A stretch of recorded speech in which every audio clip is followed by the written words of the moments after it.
আমরা 47 দেখি নাই, শুনেছি, 71 দেখেছি, আর 24 আমরা পেয়েছি।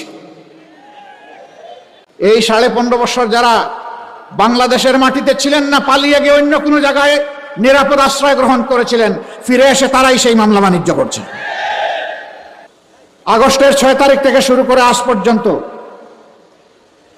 2026 সালের আজকে ফেব্রুয়ারি মাসের 8 তারিখ এই পর্যন্ত এই অপকর্ম যারা শুরু করেছিল তারাই অপকর্ম বন্ধ করে নাই।